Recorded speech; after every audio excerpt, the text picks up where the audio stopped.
Hello guys. तो इस video में हम देखेंगे कि कुछ डाउट्स आ रहे थे स्टूडेंट्स को, तो इसमें वो क्लियर करने की कोशिश करेंगे।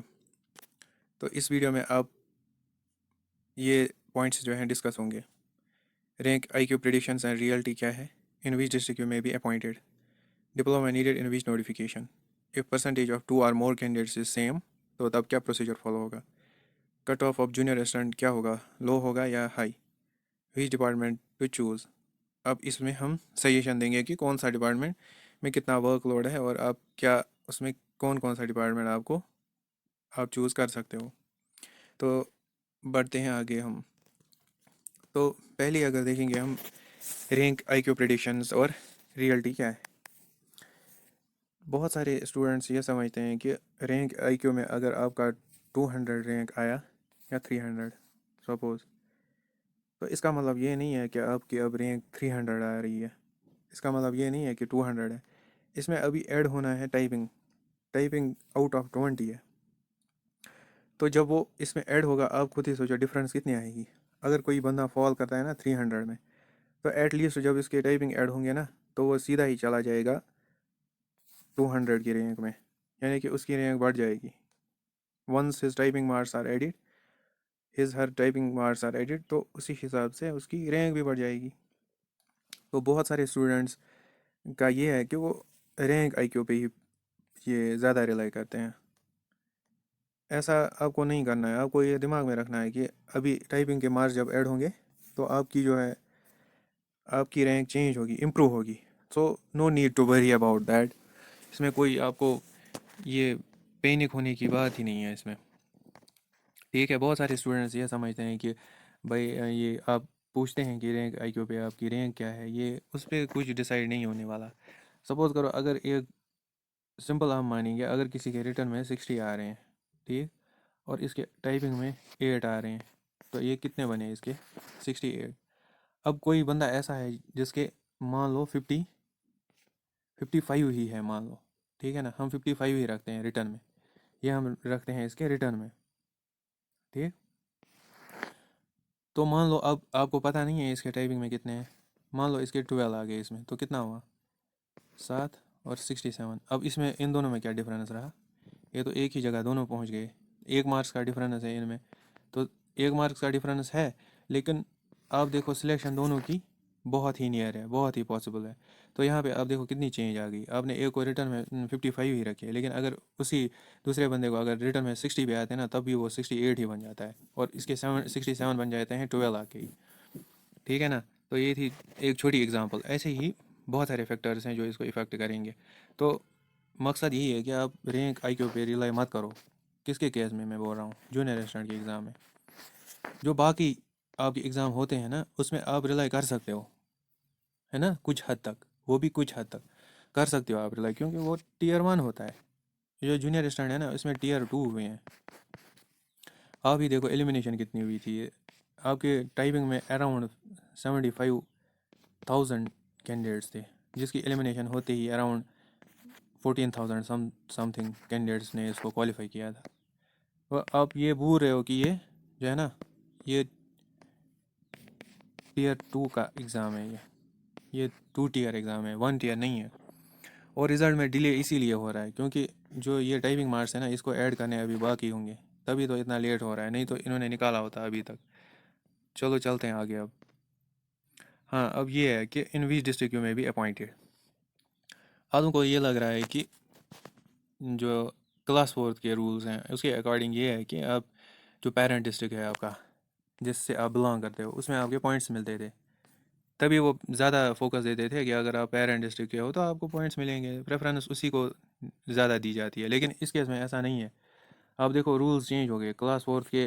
जब ये एडवर्टीज़मेंट वगैरह ये सब हो रहा था, उसके बाद रूल्स चेंज हो गए, ठीक है ना।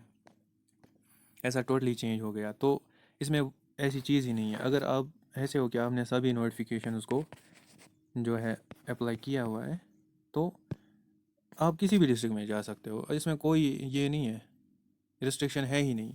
मगर डिपेंड किस पे करेगा, ये प्रेफरेंस पे। अगर आप चाहते हो किसी और डिस्ट्रिक्ट में जाना, तो आप जा सकते हो, किसी भी डिस्ट्रिक्ट में आप जा सकते हो। ऐसा नहीं है कि आप पेरेंट डिस्ट्रिक्ट के हो तो फिर आपको उसी डिस्ट्रिक्ट में जाना है, नहीं। आप किसी भी डिस्ट्रिक्ट को चूज़ कर सकते हो। हाँ, ये है कि इसमें आपकी प्रेफरेंस होनी चाहिए, आप मेरिट में आपका ये फॉल होना चाहिए। तो इट्स अपॉन द मेरिट, अगर आपको मेरिट है, प्रेफरेंस है, आप किसी भी डिस्ट्रिक्ट में जा सकते हो। ऐसा नहीं है कि आपको बोला जाएगा नहीं आप इस डिस्ट्रिक्ट के हो तो आप दूसरे डिस्ट्रिक्ट में नहीं जा सकते। ऐसा कोई हार्ड एंड फास्ट रूल है ही नहीं, क्योंकि ये रूल्स अब चेंज हो गए हैं, आप किसी भी डिस्ट्रिक्ट में जा सकते हो। ठीक, तो अपॉइंटमेंट आपकी किसी भी डिस्ट्रिक्ट में हो सकती है depending on the merit and preference. अब ये है diploma needed in which notification. तो किस नोटिफिकेशन में आपको ये डिप्लोमा बहुत ही मतलब होना चाहिए, क्योंकि उसके बगैर आपकी डीवी जो है इनकम्प्लीट है। इसमें क्या हुआ था, जीएडी ने ऑर्डर एक निकाला था, आपने जीएडी ने ऑर्डर निकाला था, आप सब ने देखा होगा वो। फिर भी रिकॉल करने के लिए मैं ये बोल रहा हूँ कि ये आप देख सकते हो 24 मई 2021 को इन्होंने ऑर्डर निकाला था। In exercise of the powers conferred by the, ये इसने दिया ये आर्टिकल, इसमें जो क्रक्स है वो नीचे दिया है इन्होंने, सीधा उसी पे हम आते हैं। इन ऑल, यहाँ पे देखो आप, in all subordinate service recruitment rules governing different services posts under the government, the qualification that is 6 months certificate course in computer application from a recognized institute prescribed for the posts of junior assistant and junior stenographer shall be omitted। यहाँ पे देखो shall be omitted, यहाँ पे लिखा हुआ है shall be omitted। All the departments shall accordingly amend their subordinate service recruitment rules। इन्होंने ये कहा है कि अब recruitment rules में ये चेंज कर देंगे, लेकिन कब, ऑर्डर कब निकला है इसको हमें देखना है। ऑर्डर 24 मई 2021 को निकला है, ठीक है ना। इसका मतलब ये है कि इसके बाद जो भी नोटिफिकेशन निकली है ना, उसमें डिप्लोमा नहीं चाहिए, उसमें आप डायरेक्ट डिप्लोमा के बगैर एंट्री मार सकते हो। लेकिन जो भी नोटिफिकेशन इससे पहले हुई है ना, इस डेट से पहले जो भी नोटिफिकेशन आई है उसमें आपको डिप्लोमा नीडेड है, उसके बगैर आपकी सिलेक्शन नहीं होगी। भले आप मेरिट में फॉल करते हो, क्या करते हो, वो सब मैटर नहीं करेगा, आपके पास डिप्लोमा होना चाहिए। हाँ, ये है कि लाइक कोई कोई ग्रेजुएशन कर रहा है या की है, ओबियसली की होगी कंप्यूटर में, उसको नहीं चाहिए ओबियसली। या किसी ने 3 ईयर डिप्लोमा किया है, ठीक है ना, कंप्यूटर में, तो उसको नहीं चाहिए क्योंकि डिप्लोमा है उसके पास, वो भी 3 ईयर्स, उसको वो तो ऑब्वियस बात है। हम मिनिमम बात कर रहे हैं इसकी, ये मिनिमम होता है 6 मंथ सर्टिफिकेट कोर्स, ये मिनिमम होता है। मैक्सिमम डिप्लोमा भी हो सकता है, पीजी भी हो सकता है आपके पास, ग्रेजुएशन भी हो सकती है। तो ग्रेजुएशन होती है ऑलमोस्ट, लेकिन जिसकी कंप्यूटर में है उसको नीड नहीं है, जिसकी डिप्लोमा है उसको नीड नहीं है, ठीक है ना। अब हम देखते हैं किस नोटिफिकेशन में आपको ये चाहिए। चलो, तो नोटिफिकेशन जो आई थी ना, वो 567/2020 की थी, और कौन सी थी, 123/2021, ठीक है। तो जब नोटिफिकेशन आई थी ना 2/2021, ठीक, इसमें डिप्लोमा चाहिए आपको, क्योंकि ऑर्डर अगर आप देखोगे कब निकला था, ये जो हमें देखना है पहले, ये नोटिस निकली कब थी। ये निकली थी 26/3/2021 को, लेकिन इसमें लास्ट डेट जो था ना वो क्या था, 12/5/2021, यानी कि सबमिशन ऑफ द फॉर्म जो लास्ट डेट था वो कब था, 12/5/2021। लेकिन ऑर्डर क्या कह रहा है, इसके बाद जो भी नोटिफिकेशन निकलेंगी उसमें डिप्लोमा नहीं चाहिए। इसका मतलब क्या हुआ कि आपकी डिप्लोमा सिर्फ, अगर आपको एक ही नोटिफिकेशन ऐसी है जिसमें आपको डिप्लोमा नहीं चाहिए, वो है 3/2021। और जो मैं ये बात कर रहा हूँ ना, नोटिफिकेशन 2/2001, इसी में जीएडी आता है। इसका मतलब जिनका आपको ज़्यादा ये कैंडिडेट्स को है कि हमें जीएडी में जाऊँगा, तो उसको डिप्लोमा की नीड होगी, वहाँ पे डिप्लोमा होना चाहिए तभी आप इसमें जा सकते हो, यानी कि 6 मंथ्स कोर्स मिनिमम, तो ये होना चाहिए इसके लिए, ठीक। तो ये है कि लास्ट वाली नोटिफिकेशन जो 3/2021 जो है ना, उसमें आपको डिप्लोमा नहीं चाहिए, बाकी सभी नोटिफिकेशन में रिक्वायर्ड डिप्लोमा होना चाहिए, उसके बगैर आपको जो है आगे बढ़ने नहीं दिया जाएगा, क्योंकि ऑर्डर के हिसाब से आपने देख लिया क्या प्रोसीजर होगा इसका।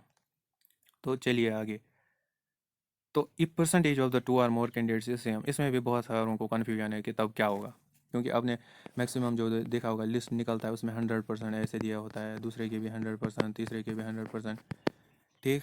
अब इस इनके सभी के परसेंटेज, 2-3 बंदों की परसेंटेज सेम है, ठीक है। उसमें क्या देखेंगे, पहले देखेंगे कि ये मेरिट में फॉल करते हैं या नहीं, जो भी कट ऑफ होगा। दूसरा क्या देखेंगे, इसमें प्रेफरेंस दी है, यानी कि इस डिस्ट्रिक्ट में जो भी डिस्ट्रिक्ट होगा ना, उसमें देखेंगे पहले ये इस डिस्ट्रिक्ट में इसने प्रेफरेंस दी है या नहीं। अगर ये दोनों भी सेम है और डिस्ट्रिक्ट भी सेम है आपका, इट मीन्स कि आपका जो नेक्स्ट जिस पे सिलेक्शन होगी ना आपको, ये तीनों अगर सेम होंगे, तब देखी जाएगी एज, जिसकी एज ज़्यादा होगी ना उसको ज़्यादा प्रेफरेंस, उसी को पहले सिलेक्ट करेंगे जिसकी एज ज़्यादा होगी। यहाँ पे आप कंफ्यूज मत होना कि अगर आपकी ग्रेजुएशन में फॉर एग्जांपल अगर इनकी ये क्राइटेरिया सेम है, फिर भी किसी के ग्रेजुएशन में 90% है या इवन 80% है, वहाँ पे वो नहीं देखा जाता, प्रो रेटा बेसिस नहीं चलता है वहाँ पे सिर्फ एज मैटर करेगी। जिसकी एज ज़्यादा होगी ना उसी को प्रेफरेंस मिलती है। आप ये देख सकते हो जो भी नोटिफिकेशन निकलती है ना उसमें ये प्रोसीजर होता है, सिलेक्शन प्रोसीजर। आप कोई भी नोटिफिकेशन निकालना उसमें आप देख लेना, उसमें ये दिया होता है उन्होंने वहाँ से प्रोसीजर की सिलेक्शन कैसे होगी। अगर 2 या 3 बंदों की जो है सेम ये परसेंटेज होगी, प्रेफरेंस होगी, तो उस बेस में एज ही माना जाता है मेन क्राइटेरिया जिस पे सिलेक्शन होती है। इसमें पूरा रिसर्च करना पड़ता है तभी आप ये बोल सकते हो, और तभी आप इसमें पूरी एनालिसिस करनी पड़ती है। पहले देखना पड़ता है कि ये बात जो है ये सही है या नहीं, तभी आप यहाँ पे आप बोल सकते हो। तो इसमें बहुत सारा रिसर्च करना पड़ता है पहले, तभी हम बोल सकते हैं इसको। ठीक है, चलिए आगे। तो अगला क्वेश्चन जो है, विच डिपार्टमेंट टू चूज़। देखो ये होली एंड सोली आप पर डिपेंड है। इसमें मैं क्या बोलूँगा आपको, ये डिपार्टमेंट चूज़ करो या ये मत चूज़ करो, ये आप पर डिपेंड है, आप क्या चाहते हो, व्हाट्स यूर प्रेफरेंस, आप किसको प्रेफरेंस ज़्यादा देते हो। मैक्सिमम ये जो जीएडी का है इसमें ज़्यादा जो कैंडिडेट्स हैं वो प्रेफरेंस पे अब ज़्यादा देखोगे, जीएडी की ज़्यादा प्रेफरेंस आएगी। वो क्यों है, क्योंकि इसमें जो है ना, इसमें वर्कलोड ठीक ठाक होता है और सीखने को बहुत सारी चीज़ें मिलती हैं जनरल एडमिनिस्ट्रेशन डिपार्टमेंट, क्योंकि इसकी रैंक भी अच्छी होती है। और इसका मतलब कि जो इसको कहते हैं हम वर्क एनरिचमेंट जो होता है ना, इसमें ज़्यादा रिस्पॉन्सिबिलिटी होती है, और जिसमें रिस्पॉन्सिबिलिटी ज़्यादा होती है ना उसमें ज़्यादा रैंक होती है। ठीक। सो इसी तरह आपकी पीडीडी भी है, जीएमसी भी है, हायर एजुकेशन है, आपका रेवेन्यू है, जिसमें आपको लगता है ना कि आप अपना बेस्ट दे सकते हो। मैं तो कहूँगा अपने ओपिनियन से कि उसी डिपार्टमेंट को आप चूज़ करो जिसमें आपको लगता है कि आप अपना बेस्ट दे सकते हो। उससे आपको क्या, अल्टीमेटली आपको क्या करना है, पब्लिक को सर्व करना है। ठीक है ना, ये नहीं सोचना चाहिए कि यहाँ पे आप वर्कलोड कम है तो इसी डिपार्टमेंट में जाऊँगा। नहीं, आपको हमेशा ये सोचना है कि मुझे जो है, मैं I am a public servant, so you have to look to that कि मुझे खिदमत करनी है लोगों की। ऐसा नहीं है कि आप जाओगे और ऐसा डिपार्टमेंट चूज़ करोगे जिसमें काम कम होगा, क्योंकि मैक्सिमम ऐसा ही सोचते हो ना आप कि, क्योंकि ये ह्यूमन नेचर है कि आप पहले ये देखते हो कि किस डिपार्टमेंट में क्या क्या क्वालिटीज़ है क्या नहीं है। लेकिन इन माय ओपिनियन आप ये देखो कि किस डिपार्टमेंट में आप एक्सेल कर पाओगे, किस में आप ये सोचते हो कि इसमें मैं अपना बेस्ट दे सकता हूँ, उसी को चूज़ करो। ठीक। तो it's wholly and solely depend on you कि आप किस डिपार्टमेंट को चूज़ करोगे, सिंपल। सो जो कट ऑफ है जूनियर रेस्टोरेंट का, क्या ये लो होगा या हाई? ये ओबियस सी बात है, ये लो ही होगा। आप ज़्यादा स्ट्रेस मत लो इस बात पे कि हाई होगा, नहीं ये लो होगा, क्योंकि 7 नोटिफिकेशंस हैं इसमें।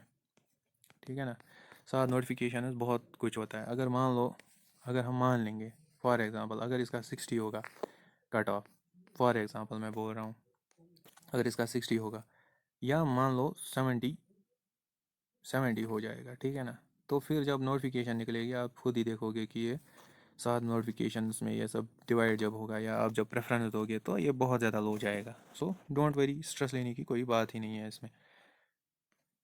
So thank you so much guys कि आपको, अब आई होप कि आपको सब डाउट्स जो हैं क्लियर हुए होंगे। तभी अगर कोई भी इशू आ रहा है ना तो आप कमेंट बॉक्स में ये लिख कर रखो। So I will try my best to solve that. So okay, thank you guys, अल्लाह हाफिज़।